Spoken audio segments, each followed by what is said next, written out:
So, hi guys, my name is Uddhav Parab. It's a little hard to pronounce. It's just think you're trying to say ooh as if like you're a teenage girl who saw something attractive in Forever 21. I don't know if teenagers actually go to Forever 21 anymore, but just like say ooh and thou, and that's the closest approximation to my name. I am gonna turn 30 in like a few months, but I guess I can cancel this year out because I pretty much didn't do anything this year in life. Just like stayed home and wore a mask when I went outside and just did work from home.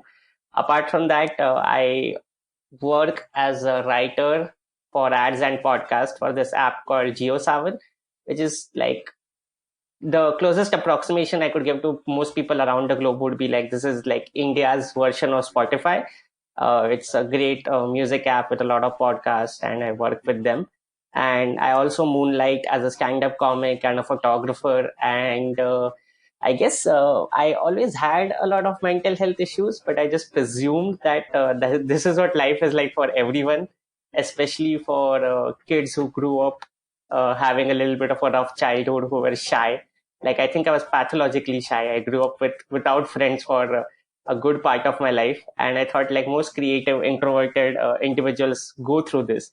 Except this COVID-19 lockdown kind of made me commit to working on my mental health actively. I started going to therapy, and I learned a lot of weird things about, not weird things, but learned a lot of new things about myself. So I would like to talk about that. So the thing is, the state of mental health, I mean, worldwide is pretty bad right now, thanks to the COVID-19 pandemic.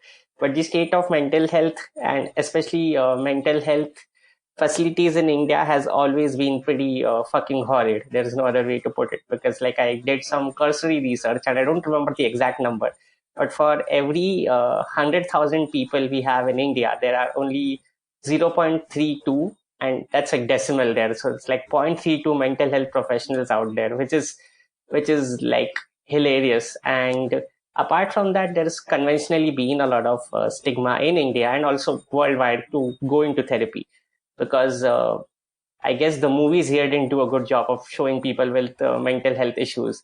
And Bollywood, which is the largest film industry in India, often shows people with mental health as people who have a lot of manic episodes, and the only treatment they have is possibly an asylum where they are given electric shocks. And I think like that's what the image that comes to mind for people, is that when you say that, hey, I'm going to therapy, or I'm getting help, or I'm talking to a mental health professional, people think you have gone loco. And the idea that it's a big stigma, and that's not something that people should be looking at a mental health profession, like anyone taking help for their mental health, as is something that like I wish I could change, and I want to work towards changing that. And yeah, so that's something I've been trying to change. And one of the reasons why I'm on this podcast right now is because like I want to normalize going to therapy for people, because I remember once I was talking to a girl I met, and she was a doctor, by the way. She was a physiotherapist. And I told her that, like, I'm so anxious sometimes that I think of going to therapy. And her reaction was pretty hilarious, because she's like, oh, you don't seem like a psycho to me. And I'm like, the fuck? I did unmatch with that girl then and there. But the idea that uh, a doctor, like a proper doctor, could judge people who go to mental health professionals is just hilarious to me. And it also shows how the Indian society can often look at people who go to mental health. So my intention is to normalize talking about it. Like it's bizarre to not open up about these things. Like one of the most awkward things for me personally right now is that I haven't told my parents it that I do go to therapy, because it's just going to be one awkward, hilarious conversation. And one of the things that I have learned while going to therapy is that like I have anxiety, which wasn't much of a surprise, but I also am on the autism spectrum, which would be very, very strange to my family. And it's also strange to my colleagues from both comedy and like my day job, because how can I have autism? My job is literally communicating with people all day, right?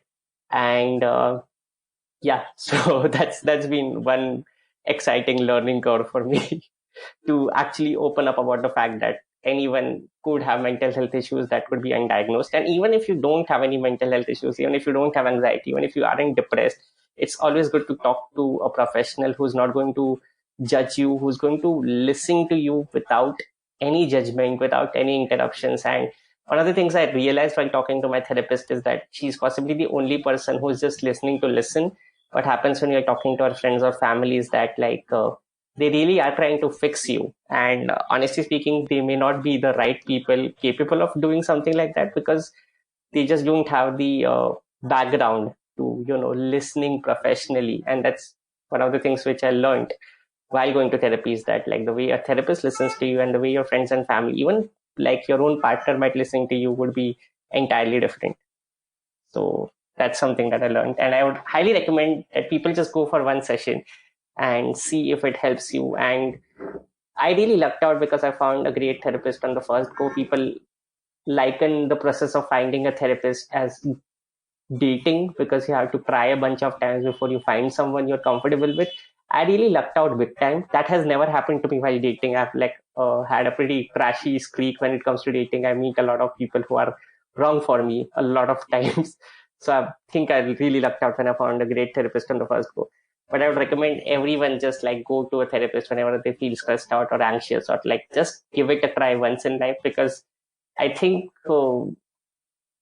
I think like the way we normalize going to a doctor when you have a flu, you should normalize talking to a therapist when you're feeling stressed out or anxious or just strung out mentally for a long duration of time. It should be just normal and it should be just that accessible. And that's something I hope happens in India and across the world.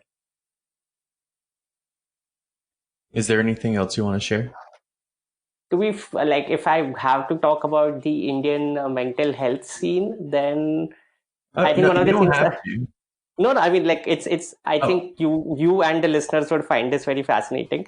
So okay. one of the things that I find really odd about therapy in India is that it's fucking expensive. I don't know how it is in your country or your part of the world, but it's more expensive than going to a routine doctor for a routine thing. And my therapist is like still she charges like some $800 for an hour, which in US currency would be like $10, which I think you would think that's not much. But to put it in a different perspective, I could go to a doctor for a routine health checkup and it would cost me $20 or $1,600 or something, like a full medical checkup depending on the kind of hospital you go for. Or for example, if I went to a doctor for flu, like, or for any other health reason, like I have an upset stomach, then that would cost me close to $500. So therapy automatically becomes a luxury in India, which is a terrible thing. Like I'm sure there are hospitals and doctors who change their rates for students or people who are from marginal backgrounds. But like that's something that requires a lot of overhauling in India because firstly there are not enough mental health professionals, and people who can get help actively for their mental health are usually pretty well healed. And I don't know if that's the case across the world. It sometimes can seem like that, but yeah, that's something that I find really bizarre, that something that basic is that expensive, and I wish we could change that. Like, and that's the thing, right? That's not going to happen till we normalize the conversation around mental health, the conversation about like talking to a therapist or taking professional help for your mental health. Because because what happens is I'll put it in perspective. Last year was professionally one of the best years of my life. Like I went to Cannes as part of a program which only picked 30 individuals under the age of 30 across the world. And yet I felt like an overwhelming anxiety in life. And when I spoke to my friends about it, they were bummed out because they were like, your life is perfect right now. Why are you complaining? Just snap out of it. And that's something I'm pretty sure is heard across languages, across the globe, across time zones, that when you complain about feeling stressed out or feeling depressed, and what you hear is snap out of it or go do some exercise, as if it's an on and off switch. And that in turn affects the mental health ecosystem because not enough patients are lining up to doctors, and those who do are charging higher because, well, there's not a huge line out there of patients either, right? So that's something that really, really sucks. And I wanted to talk about it because I I am doing well enough to go to therapy and not think of it like as a huge expense, but it is an expense. Like it's not subsidized. I feel it could be a little lesser. Maybe it could have been like $6 instead of $10, and I would have complained less about it. But then again, I think I would find things to complain about all the time. That's just my very nature. But I really wish going to therapy would be cheaper across the world, and especially in India because, well, we've been badly affected by the recession as is, like the COVID-19 recession. So that's where I'm coming from. And that's something I would like to talk about. Is that everything that you want to share today?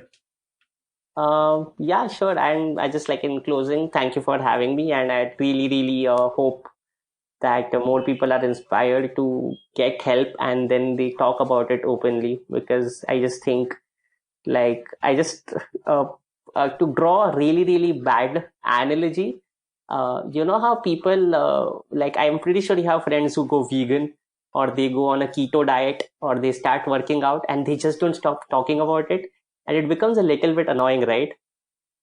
And Sure. Yeah.